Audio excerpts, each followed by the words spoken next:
రాజమౌళి డైరెక్షన్లో మహేష్ బాబు హీరోగా నటిస్తున్న సినిమా SSMB 29 అత్యంత భారీ బడ్జెట్తో ఈ మూవీ తెరకెక్కుతోంది. మూవీకి సంబంధించిన ఒక్క అప్డేట్ ఇవ్వడం లేదు. సెట్స్ నుంచి ఎలాంటి వార్త లీక్ కాకుండా జాగ్రత్త పడుతున్నారు. అయితే రాజమౌళి ఈ సినిమా ప్రకటించినప్పటి నుంచి ఏదో ఒక వార్త వైరల్ అవుతోంది. ఈ సినిమాలో ప్రియాంక హీరోయిన్ కాదనే వార్త బయటకు వచ్చింది. దీంతో మహేష్ ఫ్యాన్స్ షాక్ అవుతున్నారు. SSMB 29 గురించి రాజమౌళి ఇప్పటి వరకు పెదవి విప్పలేదు.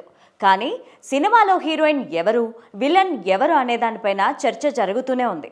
అయితే ఈ మూవీలో ప్రియాంక హీరోయిన్ అంటూ మొదటి నుంచి ప్రచారం జరిగింది.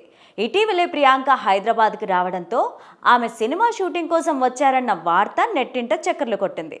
అంతేకాదు ప్రత్యేకంగా వేసిన సెట్స్లో షూటింగ్ జరుగుతున్నట్టు తెలుస్తోంది. కానీ ఇంత చర్చ జరుగుతున్నప్పటికీ రాజమౌళి మాత్రం సినిమాకు సంబంధించి ఒక్క విషయాన్ని కూడా బయటకు రానివ్వలేదు. భారీ బడ్జెట్తో తెరకెక్కుతున్న రాజమౌళి ఈ సినిమా కాస్టింగ్ పైన పూర్తి శ్రద్ధ పెట్టారు. ఈ సినిమాలో మలయాళ స్టార్ హీరో పృథ్వీరాజ్ సుకుమారన్ పేరు వినిపించింది. అలాంటిదేమీ లేదని పృథ్వీరాజ్ క్లారిటీ ఇచ్చారు.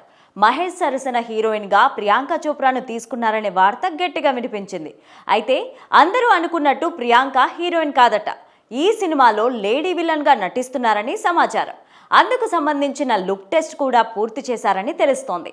దీంతో ఈ సినిమాలో హీరోయిన్ ఎవరు అనే విషయం మరోసారి చర్చకు దారితీసింది. అయితే హీరోయిన్గా హాలీవుడ్ బ్యూటీని తీసుకునేందుకు మూవీ టీం పరిశీలిస్తుందని సమాచారం. బాలీవుడ్ స్టార్ నటుడు జాన్ అబ్రహాంను ఒక ప్రత్యేక రోల్ కోసం సంప్రదింపులు చేసినట్టు తెలుస్తోంది.